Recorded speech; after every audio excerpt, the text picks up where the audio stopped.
আমি আর আমার মা একা ঘরে থাকতাম। কিন্তু রাতে আমার মায়ের ঘর থেকে কিসের যেন আওয়াজ আসত। একদিন আমি দেখলাম ওখানে কোনো একটা লোক যেন ভিতরে গেল আর ঘরে গিয়ে অদৃশ্য হয়ে গেল। একদিন আমি ঘরের মধ্যে লুকিয়ে গেলাম। আর এটা দেখে আমি অবাক হয়ে গেলাম যে লোকটা আর কেউ নয় বরং আমার নাম উদিশা। আমি মাত্র 6 বছর বয়সের ছিলাম যখন আমার বাবা এই পৃথিবী থেকে চলে যায়। সে অন্য কাজের জন্য অন্য শহরে গিয়েছিল, যেখান থেকে খবর আসলো যে সে আর এই পৃথিবীতে নেই। সেখানে আগুন লেগে গিয়েছিল এবং যার কারণে তার লাশটুকু পাওয়া যায়নি। আমার জন্য এই খবরটা ভীষণ দুঃখের ছিল, ভীষণ বাজে ছিল। কেননা আমি আমার বাবাকে ভীষণ ভালোবাসতাম। আমার মা খুব সুন্দর ছিল আর যুবতী ছিল, কিন্তু তাও সে দ্বিতীয় বিয়ের জন্য না করে দিয়েছিল। এই ব্যাপারটা একটু আমার জন্য অদ্ভুত ছিল এবং আমাদের পরিবারের জন্য অদ্ভুত ছিল, কারণ আমার মা আমার বাবার সাথে ভীষণ ঝগড়া করত। আমার বাবার কোনো ভালো ব্যবসা ছিল না, আর আমার মা এসেছিল একটি ধনী পরিবার থেকে। আমার দাদু আমাদের ঘরের পুরো খরচা তুলত। আমার দাদু আমাদের ঘরের খরচা চালাতে আমার বাবাকে সারাক্ষণ চেঁচাত, আর আমার মাও আমার দাদুর সাথে মিলে যেত। আমার বাবা ভীষণ কষ্টের মধ্যে ছিল। এরকম অবস্থায় আমি আমার বাবাকে প্রায়ই কাঁদতে দেখতাম আর খুব চিন্তার মধ্যে থাকতে দেখতাম। আর কখনো কখনো আমার বাবা আমায় বলতো, আমি তোমাকে ভীষণ ভালোবাসি। আর আমি বলতাম, এই পৃথিবীতে সব থেকে ভালো বাবা তুমি। আর একজন মেয়ের ক্ষেত্রে তার বাবা তার সবকিছু। সে তার বাবা কোনো মজদুর হোক বা আর যাই হোক না কেন, আমার বাবা যখন আমাকে ছেড়ে চলে গেল, আমি সেই সময় অনেক ছোট ছিলাম। আমার মাকে আমি এতটা ভালোবাসতাম না যতটা আমি আমার বাবাকে ভালোবাসতাম। ছোট ছিলাম তাই এই কষ্টটা কোনোভাবে আমি সহ্য করে নিয়েছিলাম। কিন্তু সেই ব্যাপারটা আমার মাথার মধ্যে বসে গিয়েছিল। আর আমি অনেক রোগের শিকার হয়েছিলাম, যার মধ্যে সবথেকে বড় সমস্যা ছিল যে আমার নিজের উপর একদম বিশ্বাস ছিল না। আমি কারোর সামনে কথা বলতে পারতাম না। আমি খুব কষ্ট করে স্কুলে পড়াশোনা করতাম। এরপর ঘরে বসে পরীক্ষার প্রস্তুতি নিলাম। কিন্তু তাও আমাকে মাঝে মধ্যে বাইরে যেতে হতো, মানুষের সাথে মিশতে হতো। আর তখন আমার হাত পা কাঁপতে থাকত।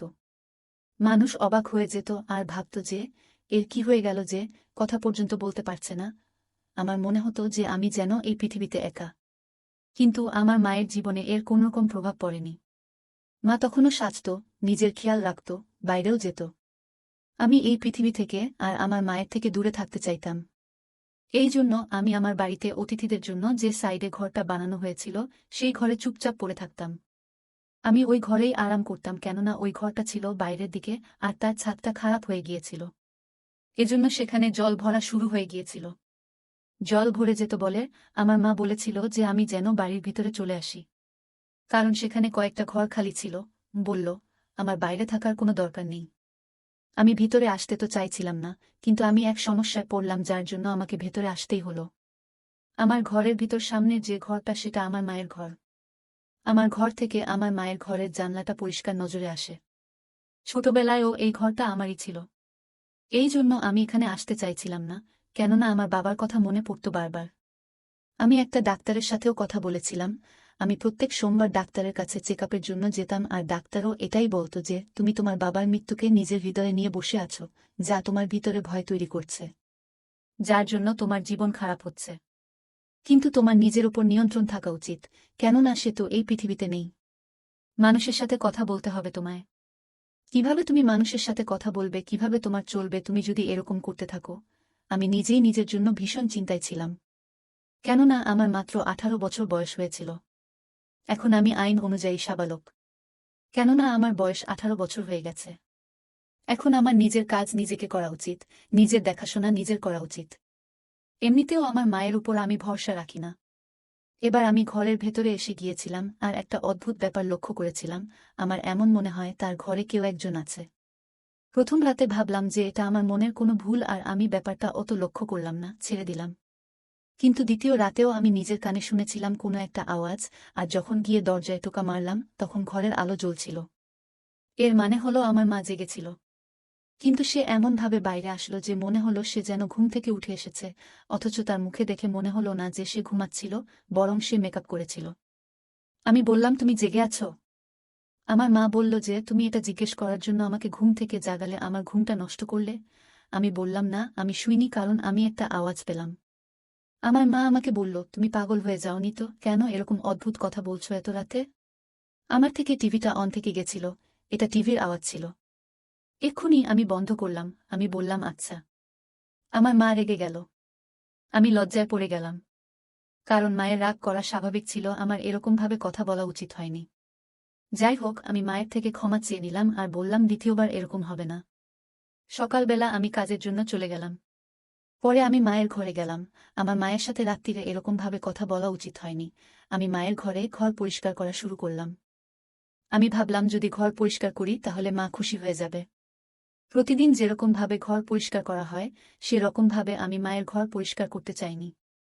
আমি ঘরটাকে খুব ভালোভাবে পরিষ্কার করতে চেয়েছিলাম, কিন্তু আমি সবেমাত্র কাজ করা শুরু করেছিলাম, আমার হাতে এমন একটা জিনিস আসলো যেটার সঙ্গে মায়ের কোনো সম্পর্কই নেই। এটা ছেলেদের জিনিস। এরকম বলা উচিত যে বিবাহিত ছেলেদের জিনিস, যা এই ঘরে পড়েছিল, তাও বিছানার তলায়। আমি অবাক হয়ে গিয়েছিলাম। আর এরপরে আমি আমার মাকে জিজ্ঞাসা করতে পারিনি, কেননা আমার লজ্জা পাচ্ছিল। কিন্তু এই জিনিসটা ঘরের মধ্যে কি করছিল, কিভাবে আসলো, এখনো পর্যন্ত আমার ঘর পরিষ্কার করা শেষ হয়নি। আমি ঘরের দরজায় যেন আওয়াজ পেলাম। আমি ভাবলাম আমার মা এসেছে। আমি আমার ঘরে চলে এলাম। আমি ঘর পরিষ্কার করার ব্যাপারটা আমার মন থেকে বের করে দিলাম।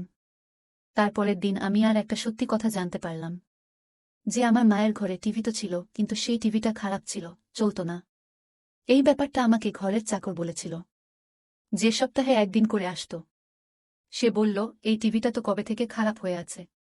তোমার মা তো বলেছে যে এই টিভিটা আর কখনো ঠিকই হবে না। আমায় বলছিল যে তুমি টিভিটা নিয়ে চলে যাও, যদি ঠিক করতে পারো তাহলে তোমার বাচ্চারা দেখতে পারবে।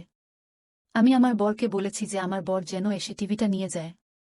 কিন্তু আমার বর আসেনি টিভিটা নিতে। সে ভীষণ অকর্মণ্য, কোনো কাজই করতে চায় না। চাকরটা তো নিজের সমস্যা বলতে শুরু করে দিল। কিন্তু এখানে আমার ধ্যান অন্য একটা জায়গায় ছিল, যে যদি টিভি খারাপই ছিল, আমার মা কি সেই রাতে টিভি চালায়নি? তাহলে মায়ের ঘর থেকে কি করে কোনো লোকের আওয়াজ আসছিল? তাহলে কি সবকিছু মিথ্যে ছিল? আমি তো আমার জীবনের অনেকগুলো বছর এই বাড়ির বাইরের ঘরে কাটিয়ে দিয়েছি। আমি ঘরের ভিতরে যখন আসলাম তখন এই সমস্ত কথা আমি জানতে পারলাম। ঘর বেশ ছোট ছিল, যেখানে মাত্র দুজন গেস্টের থাকার জায়গা ছিল, সেখানে বাথরুমও ছিল না। বাথরুম অনেকটা পিছনের দিকে ছিল। শীতকালে আমাকে বাইরে যেতে হতো যার জন্য বাথরুম করতে। কিন্তু আমার মা কখনো আমাকে বলেনি যে তুমি ভেতরে এসো, এই ঘরের মধ্যে তুমি কি করে থাকবে? ঘরটা তো ঠিক না। তোমার বাথরুমের জন্য তোমাকে বাইরে যেতে হয়। সর্দি হয়ে যেতে পারে, ঠান্ডা লাগতে পারে, অথচ আমি তার একমাত্র মেয়ে। আর এখন তো ঘরটা ভেঙেই গেছে, আর সেজন্যই এখন আমাকে মা ভেতরে ডেকেছে। আমার দাদুর এটা ছিল। এটা একটা পুরনো বাড়ি, যার দুটো অংশ ছিল। একদম সামনের জায়গাটায় অন্য কেউ কবজা করে নিয়েছিল, কি জানি কি করে জিতে সে ওই অংশটা নিজের নামে করে নিল। আমাদের কাছে অল্প একটু অংশ ছিল। বাড়িটা তো প্রায় 100 বছরের পুরনো, যখন কিনা ইংরেজরা রাজত্ব করত। কেউ যখন বাড়িটা দেখত তখন সে অবাক হয়ে যেত। তারা বলতো যে আমরা ঘরের ভেতরটা দেখতে চাই, আরও অনেক কিছু বলতো। কিন্তু আমার ছোটবেলা এখানেই কেটেছিল। যেহেতু আমি ছোট থেকেই এখানে আছি, তাই আমার খুব একটা এই বাড়ির প্রতি অদ্ভুত ভালো লাগা নেই। আমার দাদু এই দুনিয়া থেকে চলে গিয়েছিল, কিন্তু তাও কিছু পয়সা দিয়ে আমাদের খরচা চলেই যেত। আমরা ঘরে চাকরও রেখেছিলাম। একদিন আমার মা আমাকে বলল যে তুমি একটা বাজে মেয়ে, তুমি অলস মেয়ে, এখন এসে আমার চুলে রং লাগাও। আমি তো এটাই ভাবতে লাগলাম যে এই বয়সে মা সেজেগুজে কাকে দেখাতে চায়। আমার মাকে দেখে আমার একদম ভালো লাগতো না, যে কিনা এত বছর ধরে বিধবা, সে নিজের এত খেয়াল কেন রাখে। আর একদম এমন থাকতো যেন সে বিবাহিতা। একবার দিওয়ালিতে আমার মাকে হাতে মেহেন্দি করতে দেখেছিলাম, কিন্তু কোনো বিধবার তো ইচ্ছাই করে না এসব। আর যখন আমার স্বামী নেই তখন আমি মেহেন্দি করে কাকে দেখাবো? কিন্তু মা সেই সমস্ত কিছুই করত যা কিনা একজন বিবাহিত মহিলা করত। নিজের খুব খেয়াল রাখত। আর এবার যখন চুল সাদা হতে লাগলো তো চুলের রং লাগাতে লাগলো, মেহেন্দিও লাগালো, ভালো গাঢ় রঙের জামা কাপড় পরত, আর সেজেগুজে থাকত। নিজের পা পরিষ্কার রাখত, হাতের নখে নেলপালিশ লাগাত, সবসময় নিজে সেজেগুজে থাকত। আমি নিজেই এত নিজের খেয়াল রাখতাম না যত আমার মা নিজের খেয়াল রাখত। আমি শুনেছিলাম আমার মা আর আমার বাবার প্রেম করে বিয়ে হয়েছিল, যার জন্য আমার বড়লোক মা গরিব বাবাকে বিয়ে করেছিল। না হলে আমার দাদু এই সম্বন্ধ কোনোদিন মেনে নিত না। তিনি ছিলেন সেনাবাহিনীতে এবং ভীষণ শক্ত মনের মানুষ ছিলেন। একবার রাতে মায়ের ঘর থেকে আবার আওয়াজ আসলো। আমি কান লাগিয়ে শোনার চেষ্টা করলাম। একটা আওয়াজ, যেন মনে হলো কোনো লোক কথা বলছে। আমার মা হাসছিল, আমার মা লজ্জা পাচ্ছিল। এমন মনে হচ্ছিল যেন লোকটা আমার মায়ের প্রশংসা করছিল, আর আমার মা লজ্জা পাচ্ছিল। আমি সত্যিই বুঝে গিয়েছিলাম যে ভিতরে কোনো লোক আছে। কয়েকদিন পরেই আমার বাবার বাৎসরিক কাজ ছিল। আমি সব সময় আমার বাবার বাৎসরিক কাজে উদাস থাকতাম। যেন মনে হতো যে আজকেই যেন উনি দুনিয়া থেকে গেছেন, এতটাই উদাস থাকতাম আমি। আমি মাকে দেখতে লাগলাম, সে সেজেগুজে বাইরে বেরিয়ে এলো। আমি মাকে বললাম আজ অন্তত সাদা কাপড় পরে আসতে পারতে, শুনেছি বিধবারা সাজলে গুজলে স্বামীর আত্মা কষ্ট পায়। মা বলল যে মারে গেছে তার জন্য কেঁদে কি লাভ। আমি বললাম বাবার আজ বাৎসরিক কাজ। তখন মায়ের মুখটা অদ্ভুত লাগল। বলল যে তাহলে তুমি কি করবে? আমি বললাম আমি প্রত্যেকবারের মতো সমস্ত গরিবদের সাহায্য করব। মা বলল যাও গরিবদের সাহায্য করো। আমি বললাম যে তুমি কোথাও যাচ্ছ? বলল যে আমার এক বন্ধুর বিয়েতে যাচ্ছি। আমি বললাম যে আজ তোমার স্বামীর বার্ষিক কাজ, আর তুমি তোমার বন্ধুর বিয়েতে যাচ্ছ। মা বলল যে বার্ষিক কাজ প্রত্যেক বছর হয়। যে মারা গেছে তার সাথে কেউ মরে তো যায় না। আমার বন্ধু খুব ভালো। তার একটা বর ছেলে আছে, যে শহরে থাকে। আমি তার সাথে তোমার বিয়ে করাতে চাই। তো আমাকে তো যেতে হবেই। আমি শুনে বললাম যখন তোমার বন্ধু জানতে পারবে যে তুমি তোমার বরের বাৎসরিক কাজের দিন সেজেগুজে গেছ, তোমাকে তারা মানুষ অবধি ভাববে না। আমার মা বলল তুমি ভীষণ বাজে হয়ে গেছ। খবরদার যে আমার সামনে এই ধরনের কথা তুমি বলেছ। তোমার বাবা তো এরকম নয়। জানি না তুমি কার মতো হয়েছ। আমি বললাম উনি আমার বাবা ছিলেন আর উনার জন্য একটুখানি সময় বের করা উচিত, কিন্তু তুমি তো কারোকে পরোয়াই করো না। আমার মায়ের সত্যিই এ ব্যাপারে কোনো পরোয়া ছিল না। কিছু যায় আসত না। এইবার তো সেই কথার কোনো জবাব পর্যন্ত দিল না সে। সে ঘর থেকে বেরিয়ে গেল। কিন্তু ওই রাতেই আমি কিছু এমন দেখেছিলাম, যেটা দেখে আমার পায়ের তলা থেকে মাটি সরে গিয়েছিল। আমি রাত্রে জেগেছিলাম। আমার ঘুম আসছিল না। আজ এমনিতেও ঘুম আসত না। আজকের দিনটা আমার জীবনের সবথেকে বাজে দিন। আমি আমার মায়ের ঘরে কোনো একটা লোকের ছায়া দেখতে পেলাম, যেটা জানলা দিয়ে যেন দেখা যাচ্ছিল। আমি পুরোপুরি বুঝে গিয়েছিলাম যে আমার মায়ের ঘরে কোনো লোক আছে। আমি তাড়াতাড়ি উঠে পড়লাম। আমি এক মুহূর্ত নষ্ট না করে তার ঘরে গিয়ে টোকা মারতে লাগলাম। যখন কিনা আমার মা ৩-৪ মিনিট পর দরজা খুলল। আমি বুঝতে পেরেছিলাম যে যে লোকটা ঘরে ছিল সে বাইরে বেরোতে পারেনি। সে ঘরেই আছে। সে ভিতরে ছিল আর ভিতরেই থেকে গিয়েছে। কিন্তু যখন আমি ভিতরে গেলাম আমার পায়ের তলা থেকে যেন মনে হচ্ছিল মাটি সরে যাচ্ছে। কারণ ওখানে কেউ ছিল না। বিছানায় এত ছোট চাদর ছিল যে তার তলার মেঝেটা পর্যন্ত দেখা যাচ্ছিল। তার মানে লোকটা ওই বিছানার নিচে তো ছিল না। আমি বললাম আমার ঘরের কলটা খারাপ হয়ে গেছে, আমাকে বাথরুমে যেতে হবে, আর আমি বাথরুমে চলে গেলাম। কিন্তু সেখানেও কেউ ছিল না। আমি ভীষণ অবাক হলাম। আমি বুঝতে পারছিলাম না, আমি একটা লোকের ছায়া দেখলাম, একটা লোকের আওয়াজ শুনলাম, অথচ ঘরের মধ্যে সে কোথায় গায়েব হয়ে গেলে। সে কোথায় হারিয়ে গেল, কোথায় লুকিয়ে গেল। কিন্তু আমি আমার মায়ের সাথে এই ব্যাপারে কোনো কথা বললাম না, কারণ আমার কাছে কোনো প্রমাণ ছিল না। আমি শুধু এমনি মিথ্যা কথা বলে দিলাম যে আমার ঘরের বাথরুমের কল খারাপ হয়ে গেছে। এজন্য আমি এখানে এসেছি। এরপরে আমি আবার আমার ঘরে ফিরে এলাম। কিছুক্ষণ পরে আবার আমার মায়ের ঘর থেকে অল্প অল্প আওয়াজ আসতে শুরু করল। হয় আমার মা পাগল হয়ে গিয়েছিল, অথবা আমার মায়ের ঘরে কেউ নিশ্চয়ই ছিল যার সাথে মা কথা বলছিল। কোনো একটা ব্যাপার তো হবেই। আর না হলে ওই ঘরের মধ্যে কোনো ভূত আছে, যে আমাকে দেখতেই লুকিয়ে পড়ে। কেননা কোনো মানুষ হলে এত তাড়াতাড়ি লুকোতে পারত না। আর কোথায় বা লুকাবে? না ঘরের দরজা দিয়ে বাইরে যেতে পারবে, আর না জানলা দিয়ে যেতে পারবে। আমার তো মাথায় যন্ত্রণা হতে শুরু করল। আমি এই কথাটা কাউকে বলতেও পারছিলাম না। আমি ভীষণ চিন্তায় ছিলাম এটা ভেবে যে আমার মা কেন এতদিন ধরে বিয়ে করেনি, আর সে এত খুশি কি করে আছে। আমি এতদিন ভাবতাম আমার মা বুঝি খুশি আছে কারণ আমার মা বাবাকে খুব ভালোবাসত।